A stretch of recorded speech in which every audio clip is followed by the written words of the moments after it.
आज हम उपस्थित हैं पराशर ज्योतिष कार्यालय भटनी। हमारे साथ आज आचार्य पंडित अरुण कुमार मिश्र जी हैं। और सबसे पहले आचार्य जी आपको नमस्कार। और आज हम आपसे आपके ज्योतिष विद्या को लेकर, यहाँ तक कि आपका नाम तो हमने बहुत सुना है और कहीं ना कहीं हमारे मन में बहुत सारे प्रश्न थे।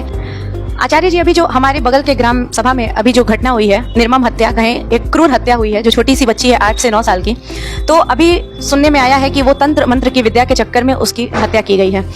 तो इन प्रश्नों के साथ मैं आज आपके साथ उपस्थित हूँ कि क्या ज्योतिष शास्त्र में कहीं मानव बलि और ऐसी क्रूर हत्या का भी प्रावधान दिया गया है? नहीं, ऐसा नहीं है। ऐसा अगर मान्यता होती तो हमको लगता है कि इस ब्रह्मांड का ही विनाश हो जाता। हाँ, कुछ मान्यताएं प्राचीनतम रूप से देखने को मिला है, सामाजिक औपचारिक व्यवहारिक दृष्टिकोण में, समयानुसार व्यापार रूप, समय के हिसाब से परिस्थितियां आती हैं जाती हैं। लेकिन आज के परिवेश में हम किस युग में जी रहे हैं, किस सामाजिक स्तर में जी रहे हैं, हमको जहां तक लगता है कि ये शास्त्र से विरुद्ध है, घिनौना कृत्य है और ये व्यापार्जन का एक प्रारूप कहा जा सकता है। तंत्र को समझना और बलि प्रथा को बढ़ावा देना, बलि प्रथा को अपने कर्मों से नियुक्त करना, ये हमको लगता है कि सारेआम जो है, ये सारा जो कृत्य है, ये अनर्गल कहा जा सकता है। ये कहीं प्रमाणिकता इसकी नहीं है।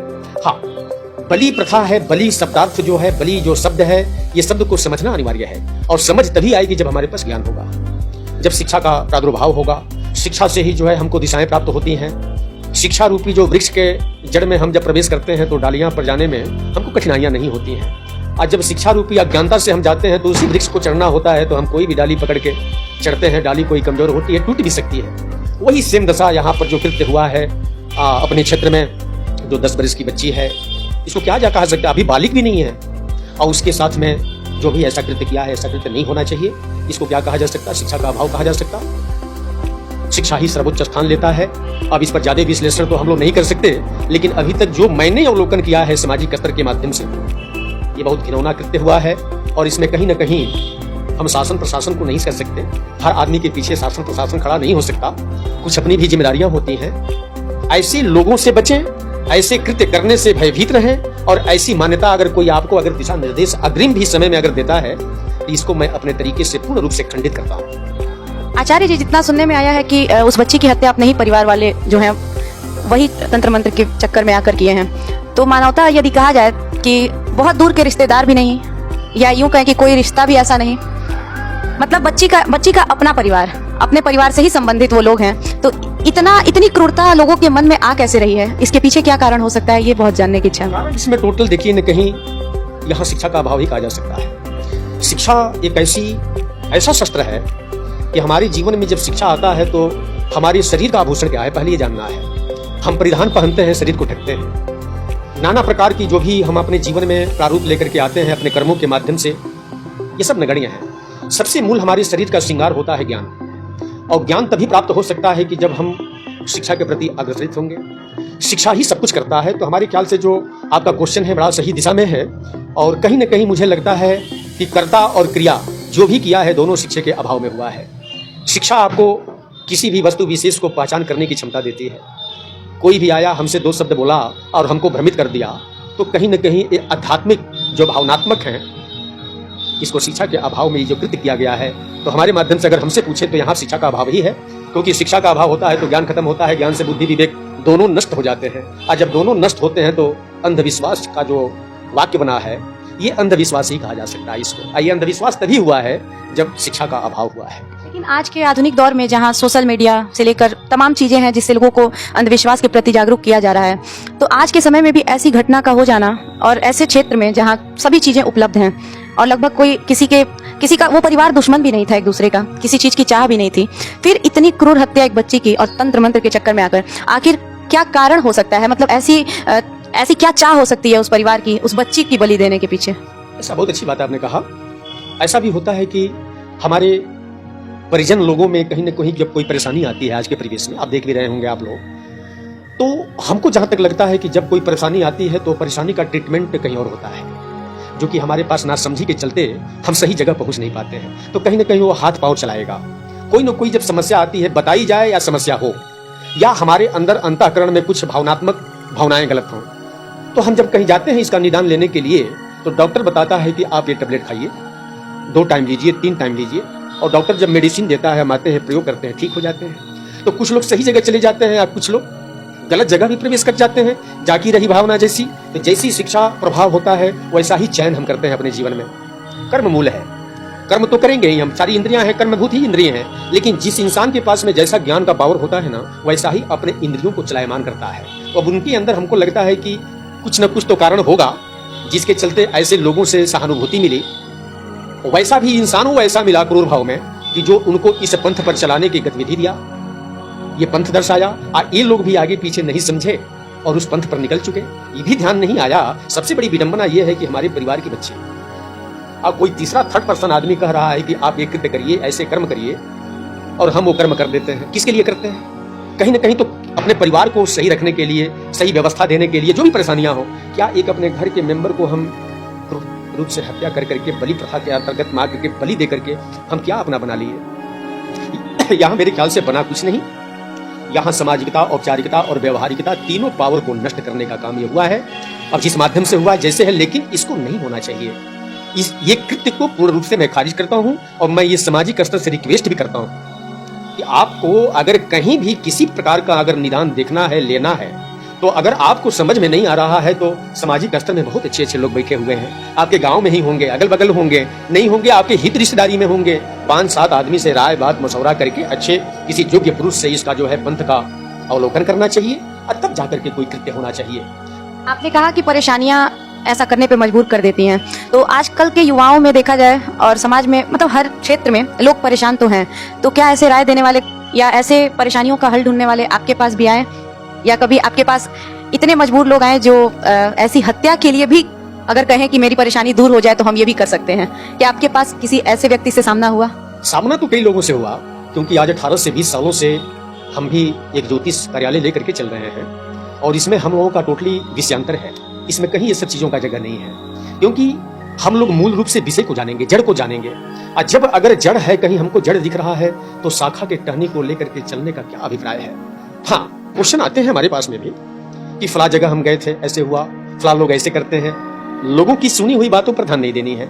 मैं इस समाज को किस दिशा में लेके जाने का प्रादुर्भाव बना सकता हूँ, इनकी अवलोकन किस तरीके से मस्तिष्क को मैं डाइवर्ट करने का, यहाँ से ज्ञान रूपी जो भी दिशाएं हैं देने का काम कर सकता हूँ। जो मैं कर सकता हूँ विषय के अधीन होकर के ही कर सकता हूँ। बहुत सारे निदान हमारे विषय में है, क्योंकि तंत्र मंत्र यंत्र को छोड़ करके कोई शक्ति ही पावर है ही नहीं। मंत्रों में जो पावर है, मंत्र के अधीन देवता होते हैं, देवता के अधीन ये दैव होता है, ये जगत होता है।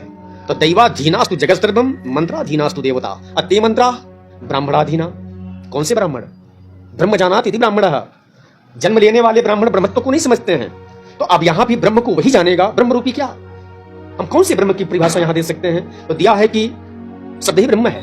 कहीं अध्यात्म में आप लोग भी पाए होंगे, प्रवचन वगैरह में जो हमारे धर्मगुरु लोग प्रवचन में कहते हैं कि शब्द ही ब्रह्म है। तो शब्द क्या है?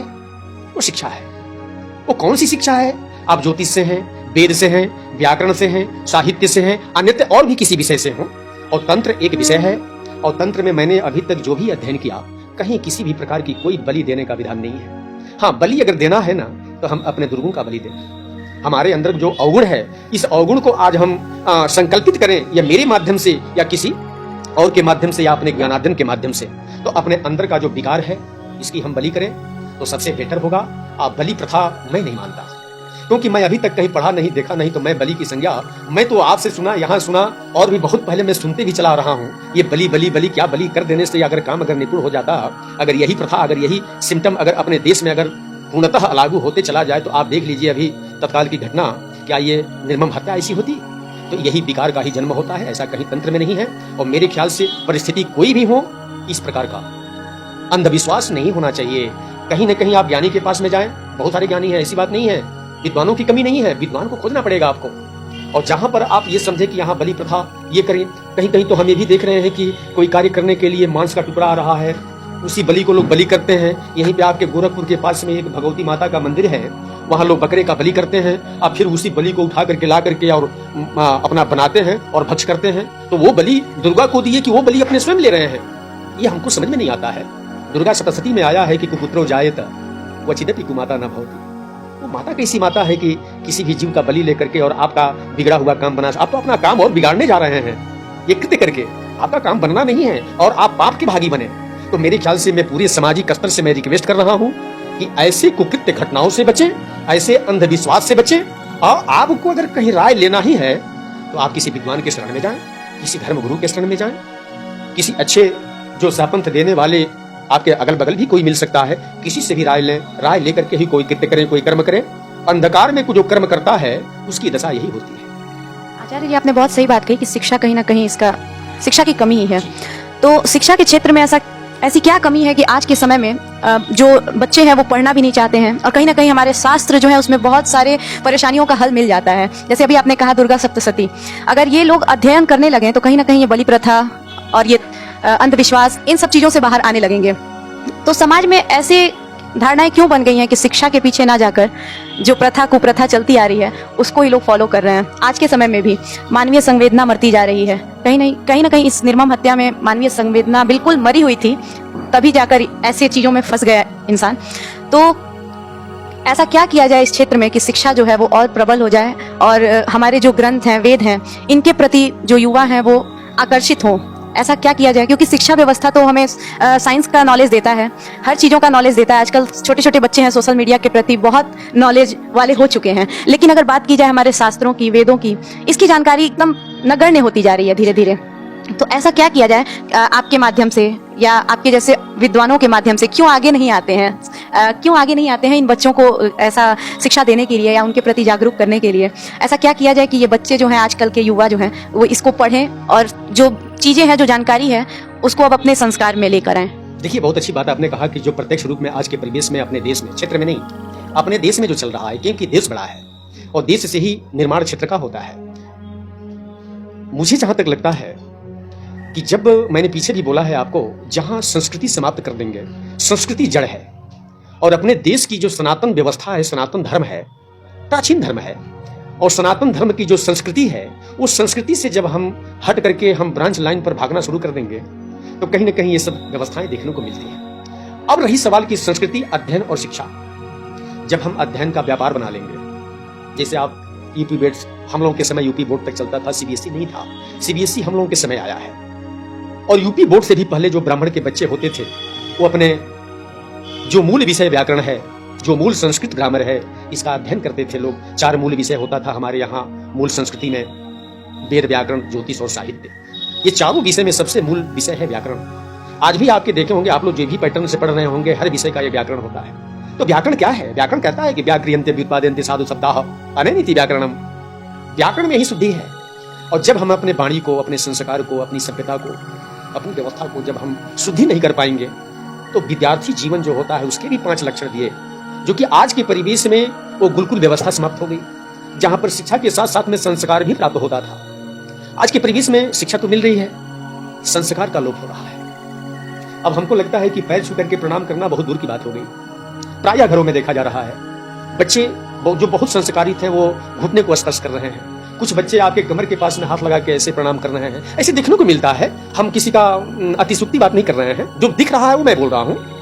कुछ बच्चे हैं ऐसे हो गया है, हाथ जोड़ के ही प्रणाम कर रहे हैं। और कुछ तो दूर से ही अब नकारात्मक गतिविधि को जन्म, लेकिन फिर भी आदमी स्वीकार करता है कि चलो अगला टाटा तो कर रहा है। लेकिन नहीं, ये व्यवस्था का ब्रांच लाइन जो ही आगे जाएगा उतने ही आपके संस्कृति का विनाश करेगा। और जब संस्कृति का विनाश करेगा ना, तो आपका सभ्यता, संस्कार दोनों बिगड़ जाएंगे, ज्ञान रहते हुए बिगड़ जाएंगे। आप देखे होंगे अच्छे अच्छे ज्ञानी भी कुकृत्य कर डालते हैं। अब आए होंगे, अब उनको कहा जाए कि नहीं वो विषय विषयांतर से पढ़े लिखे आदमी हैं, वो कैसे ऐसे कृत्य कर सकते हैं, क्योंकि उनके पास संस्कार है नहीं, सभ्यता नहीं है, संस्कृति नहीं है। और ये चीज गलत कार्य को करने के पहले ब्रेकर का काम करते हैं। 2 मिनट के लिए आपका जो चेतना है ना वो पीछे बैक कर देगा, नहीं आगे जो आप सोच रहे हैं, जो करने जा रहे हैं, गलत है। तो ये जो है आपको कहीं ना कहीं आपके मार्ग से डाइवर्ट करता है और लेकर के आपको शिक्षा में ही जाता है। रही सवाल शिक्षा की बात, तो शिक्षा का स्तर आज के परिवेश में हम बहुत नहीं कर सकते हैं। शिक्षा एक व्यापार बन चुका है। हम सबको नहीं कहेंगे, आज भी शिक्षा है। जो होना चाहिए ना उस तरीके से अब शिक्षा का प्रादुर्भाव नहीं हो पा रहा है। मुझे लगता है कि इस पर गवर्नमेंट को विशेष रूप से ध्यान देना पड़ेगा। जन अगर विषय विषयांतर से एजुकेशनल हब अगर नहीं बनाए तो किसी का कल्याण इसमें होने वाला नहीं है। हमारा कल्याण नहीं होगा तो घर का नहीं होगा, क्षेत्र का नहीं होगा, समाज का नहीं होगा, देश का नहीं होगा। इससे किसका हानि है? इस देश की हानि होती है। हानि केवल हमारी आपकी नहीं हो रही है, ये हानियां अपने देश को निचली स्तर में ले जाने का काम किया जा रहा है, क्योंकि सवाल ये ज्ञान ही सर्वोच्च स्थान प्राप्त करता है और ज्ञान से बड़ा शस्त्र कुछ भी हो ही नहीं सकता। जो भी हमारी कल से गवर्नमेंट को मैं तो यही संदेश देना चाहूंगा कि आज के परिवेश में जो अध्ययन का शाब्दिक अर्थ ज्ञानार्जन है, ज्ञान प्राप्त करना, ज्ञान पर फोकस किया जाए। और 3 ही स्तंभ है जीवन जीने का। स्वास्थ्य, ज्ञान लेने के पहले स्वास्थ्य होने की जरूरत है। आज आपका गवर्नमेंट, हम लोगों का गवर्नमेंट जो है, मोदी जी ने जो व्यायाम और आसन का प्रारूप लेकर के जो हमारे रामदेव बाबा जी ने प्रादुर्भाव आगे बढ़ाया, उस पर अमल करने की आवश्यकता है। शरीर स्वस्थ होगा तभी शिक्षा स्वस्थ आएगा। आज जब शिक्षा से हम परिपूर्ण होंगे तो हमारी सुरक्षा निश्चित हो जाएगी। हम कोई गलत कर्म नहीं करेंगे तो हमको किसी से भयभीत होने की आवश्यकता ही नहीं। तो गलत कर्म ही क्या करेगा? शिक्षा ही बाधित करेगा। तो हमको जहां तक लगता है कि स्वास्थ्य, शिक्षा और सुरक्षा, ये तीनों पर विशेष ध्यान देना है कि हमको क्या करना है, जो हम कर रहे हैं उसका फल क्या है। कर्म करने के पहले हमको फल की अनुभूति होती है। कोई अगर किसी का मर्डर करने जाता है तो आत्मा रोकती है, ये गलत है, मर्डर करोगे तो ये व्यवस्था से तुमको जूझना पड़ेगा। फिर भी हमारी दैत्य रूपी जो मन होता है ना, वो अज्ञानी को खींच करके ले जाकर के कृत्य कराई देता है। और जो ज्ञानी होते हैं 2 4 10 गाली सुन लेंगे, 2 चटकन भी अगर आप मारते हैं अगर उनको ना, तो ज्ञानी पुरुष मुड़ करके चला जाएगा, कुछ बोलेगा नहीं। लेकिन अगर वो मुड़ के जा रहा है तो इसका मतलब ये नहीं है कि वो मौन हो गया। मौनम स्वीकार लक्षणम, ये लक्षण होता है एक साहित्य में। और वो मौन होके गया तो अपने तरीके से वो करेगा, विस्फोट करेगा, लेकिन करेगा।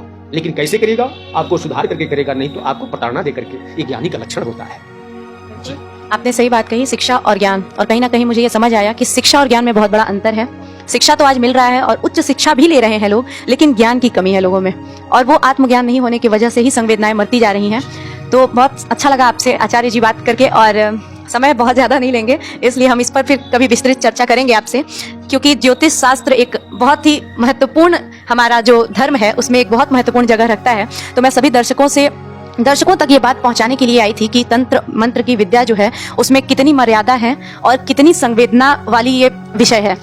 तो कोई किसी के बहकावे में ना आए। अगर किसी भी परेशानी में है तो वो समाज में उपस्थित ऐसे विद्वानों के पास आए, ना कि किसी भी कहे सुने बातों पर और ऐसे निर्मम कृत्य को अंजाम दें।